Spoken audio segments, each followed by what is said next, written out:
guys, welcome back to Metropolis After Hours. This is episode 12. We got a couple of things we want to talk about first. That way you don't have a chance to turn off the video until you hear these things. We have a couple. But you want to know about them. Yes, exactly. We have a couple of things coming up at the store that we'd like you to know about. We're having the world's first and probably only pre-San Diego Comic-Con party. We've got 3 people coming in to sign. Gail, you want to tell us about it? Yeah, Doug Tennapel is going to be with us. He's the creator of Earthworm Jim, and also, yes, I know. Earthworm Jim. I missed the whole Neighborhood Gear. He's famous for a lot of things. Creature Tech, my favorite of his work. Iron West, and a whole bunch of other stuff. He's got a new... He did Cat Scratch on Nickelodeon, right?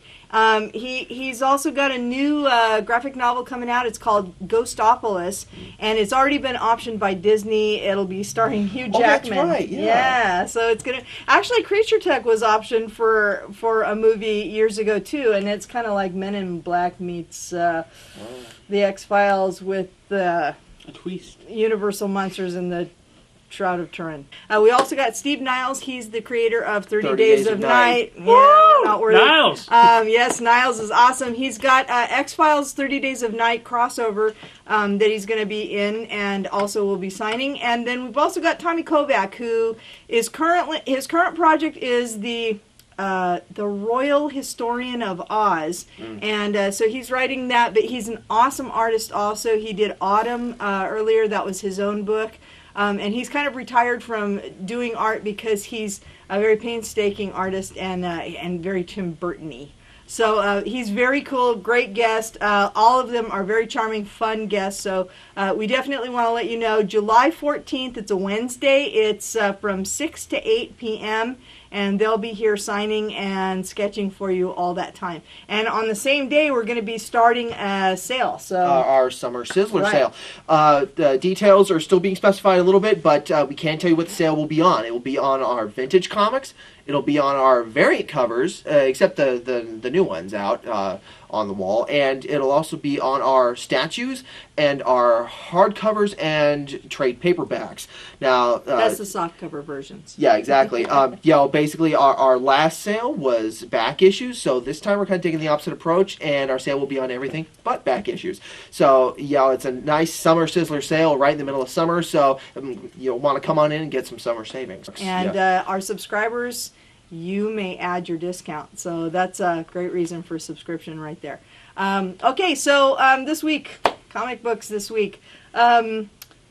Superman 700, I think, is probably we all read that. It was awesome. Yeah, so it gets 8 thumbs up now. Well, the first story is, I like the whole new Krypton thing, but it was great, but nobody wants to give it a chance. So it's like the James Robinson story that's first, people will just be like, too. But the other two stories they give are really it a good. chance and they read it, but I think there's still kind of like a perception that Superman's not quite as cool as Spider-Man or Batman. I think that he's... Stories are better than Spider-Man's. That's just my opinion. Yeah. He can kick Spider-Man's ass. Absolutely He can right. kick all He their can kick the Hulk's ass too. That's debatable. Nuh-uh. No. No, it's not. Anyway, we'll have this discussion another time. But the second story is it was illustrated by Dan Jurgens, I believe. Yeah. And it's fantastic. It's great to see great comic book art again. I like the current artists. Yeah, the classical feel was really exactly. More classic feel, right? Yeah, it was much less detailed, more stylized. Right. And it deals with Superman teaming up with Robin. I won't say any more than that. It was a cute story. It was really fun, and but I think that the big draw on this book is really going to be this one. It's called Grounded. And this is laying the groundwork for the next run of stories on this book. This is where Joe Straczynski is taking over the book. He was the creator of Babylon 5. It's one of maybe the very first real novel for television. And he's got a reputation for kind of being a slow build. He was writing Spider-Man for a long time, and now he's going to be taking over on Superman and Wonder Woman. And he's been writing Brave and the Bold. He's awesome writer, though. No, it's fantastic. Yeah, once he sets everything up and the story starts to go, it's just trust me, guys. It's just amazing. You guys aren't reading Superman right now. we told you before you really need to be reading Superman, and now you have no excuse because Joe Straczynski is going to make Superman cool again in the eyes of the masses. Yeah, he's a very interesting writer. He usually has very interesting take. Now, I'll tell you my honest opinion. I hope that this is not just another I don't want to be Superman anymore wine fest. I think JMS has more smarts than that. I think he hope knows so. that's I think been he done. does too.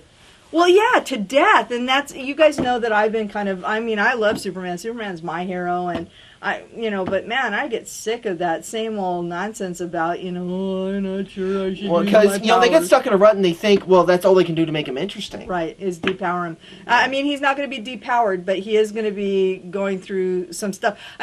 It's normal and natural to think that he would go through stuff. At the end of the 100-minute war, he's basically lost Krypton again. And so, it's, the death of 100,000 Kryptonians, that's nothing to, including his aunt and uncle, Supergirl's mother and father. But it's not going to be Emo Man Returns. No. Yeah, it's not going to be that. So. No, it's not. But moving on, Green Lantern Corps. Awesome. Yeah. Except they need to get Awesome. off the whole military thing that pisses me off.